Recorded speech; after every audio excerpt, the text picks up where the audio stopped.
Alright guys, the last thing that we need to cover for the AP test is inverse trig functions and how to differentiate and integrate them.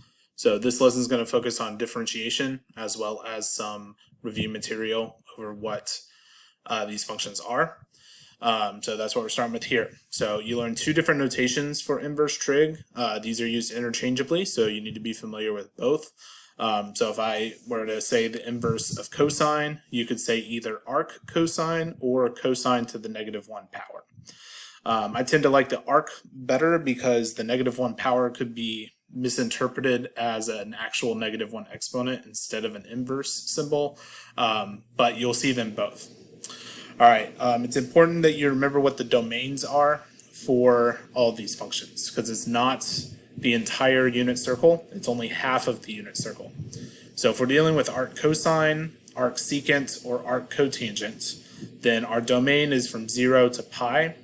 And for arc cotangent, we have to drop the equal signs because we don't want to get undefined on the denominator of our cotan function. The arc secant cannot have pi over 2 for the same reason, because that would give us an undefined on the denominator. And so that's going to be just the top half of the unit circle. And the reason that this is the case is because if we had the whole unit circle, you would have two answers to every problem. So to avoid having two answers to every problem, we're restricting the domain, so there's only one answer. All right, so arc sine and cosecant and tangent will be from -pi over 2 to pi over 2. That's the right side of the unit circle. Same reasoning. Cosecant cannot have 0 because it would give us undefined. Arctan cannot be equal to the endpoints because it would make it undefined. Same reasons as above. Okay, the tricky part of these is that we don't always refer to this one down here as -pi over 2. Usually when we've done it in class, we've referred to that as 3 pi over 2, but you'll get used to working on it there. All right, so all we're going to do is evaluate some of these functions. If it's not a unit circle value, we'll have to use our calculator, like on this third example. Other than that, let's get going. All right, first couple are pretty simple. So we're just going to find the arc sine of -1/2, which is basically saying what angle, when you take the sine, produces -1/2. So -1/2 or 1/2 happens at pi over 6. So if we want -1/2, we'll have to go to -pi over 6 on the unit circle. All right, so pretty simple, just kind of working the unit circle backwards. So cosine, inverse cosine is square root of 2 over 2.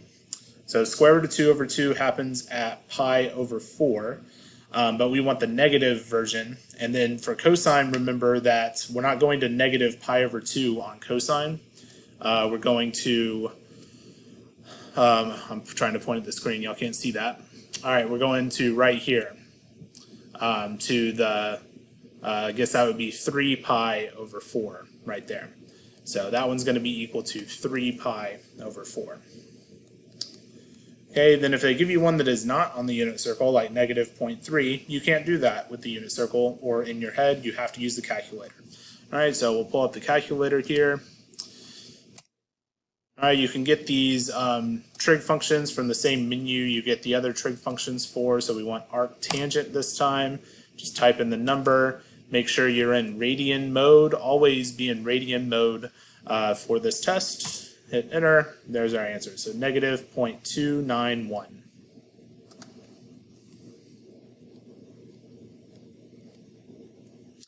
All right, a little tougher down here. We're going to have the sine of an arc cosine. So notice they are not going to cancel out because they're not the same function. If this was sine of arc sine, we just cancel them out and our answer would be 4/5. All right, but since it's a different function here, we have to do a little more work. So for these, you're going to want to draw a triangle, a right triangle. Okay, I'm going to put my angle in this corner right here. We're calling that theta. And so we start with the inside. So cosine of 4 over 5, that's the adjacent over the hypotenuse. So we place the 4 on the adjacent and we place the 5 on the hypotenuse. From that, you should be able to figure out the third side, Pythagorean theorem. So this one's a triple, 3, 4, 5. So this other side has to be 3. So now it's just saying, what is the sine of theta? All right, well, sine of theta is the opposite over the hypotenuse. So that's going to equal 3 over 5. All right, what if they don't give us numbers and we have some variables? Okay, so we'll draw our triangle here. Now we've got our theta.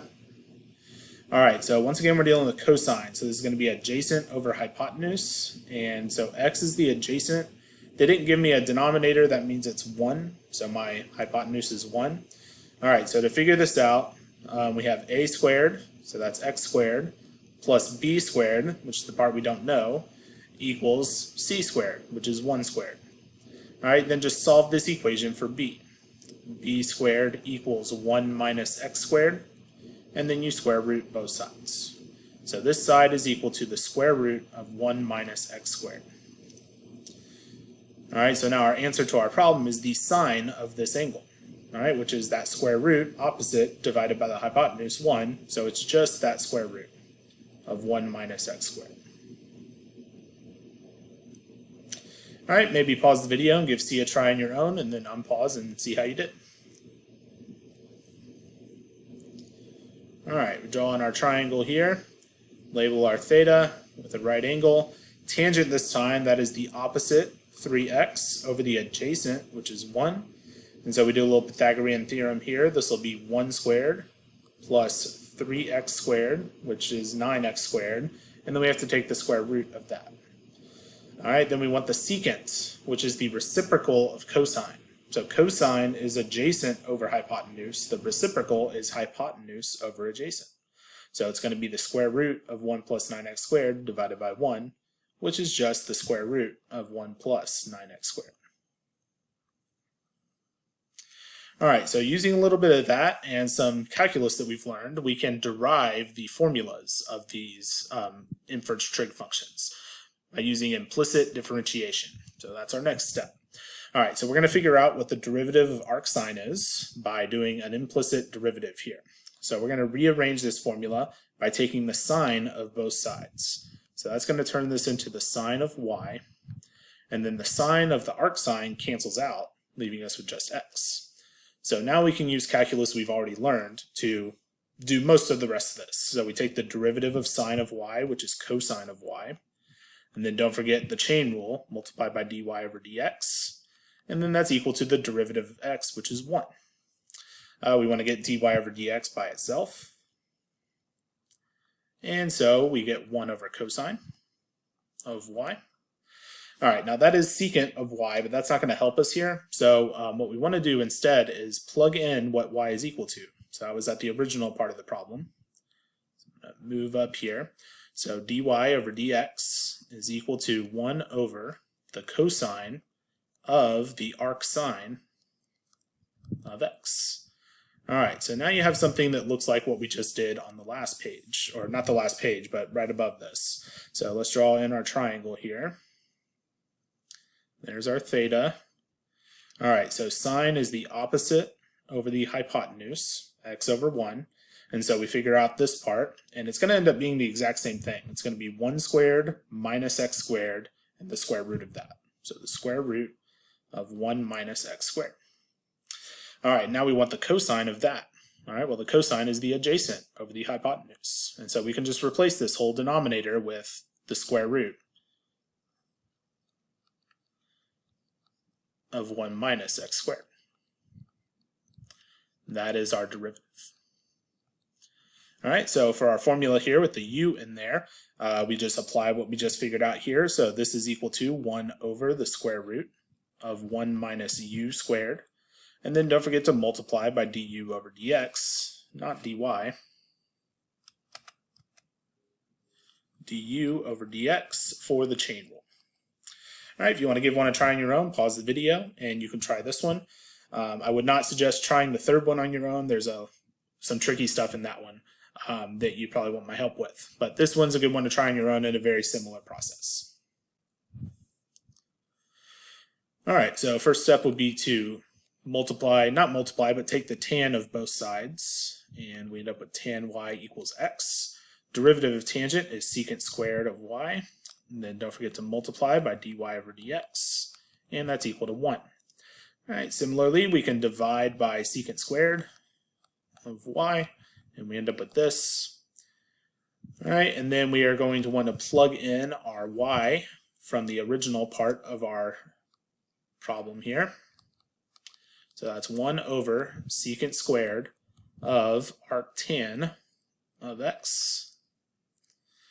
Okay, remember that this is the same thing as the secant of arctan of x, and then the entire thing being squared. Okay, so we just need to figure out the secant of arctan. So we do our little triangle. All right, tan is opposite over adjacent. And so this will be 1 squared plus x squared, which is 1 plus x squared, and then the square root of that. And then we want the secant, which is the hypotenuse over the adjacent, reciprocal of cosine. So that's just the square root of 1 plus x squared. But then if it's secant squared and we're squaring that, the square root cancels out. And so our derivative is equal to 1 over 1 plus x squared. That's it. All right, so for our u version of this, it would be 1 over 1 plus u squared, and then you multiply by du over dx for the chain rule. Finish up our proofs by doing the secant problem. So start out the same way as the other problems. Secant y is equal to x. Derivative of secant is secant y tan y times the dy over dx, and that's going to be equal to 1. All right, so we're going to divide by the things that are not dy over dx. So dy over dx will be by itself, equal to 1 over secant y tan y. All right, and just like before, we're going to plug in our arcsecant for y. So that's going to be dy over dx is equal to 1 over secant of arcsecant of x times tangent of arcsecant of x. And then we need to do our triangles, really only for the second one, because the secant and the arcsecant will cancel out, and that will end up giving me an x. However, it is actually an absolute value of x. I'm going to post another video by somebody else that does a really good job of explaining why that has to be absolute value there. So if you're curious about that, please watch that video. It's pretty interesting on how they show how that works. All right, this one we're just going to do our little triangle thing that we've been learning. All right, so secant of x. Secant is the hypotenuse over the adjacent, and then so that's going to be x squared minus 1 squared, and then the square root of that for the opposite. Then tangent is opposite over adjacent, so it's going to be just equal to the square root of x squared minus 1. And so that's the end of this. All right, so our u version will be 1 over the absolute value of u times the square root of u squared minus 1 times du over dx. All right, and you can see all 6 of the versions down here in this box, the 3 that we proved over here on the left side, and then the 3 that we did not prove, but you will see that those are all just the negative versions of the ones we did prove. So not much difference there, they just have a negative sign in front of them. All right, last thing we're going to finish up with is to put these into use by actually doing some derivatives. I'm going to have to do that in a different video because I'm almost out of time for this one. So tune into that next one and I'll finish up a couple minutes and we'll be done with that.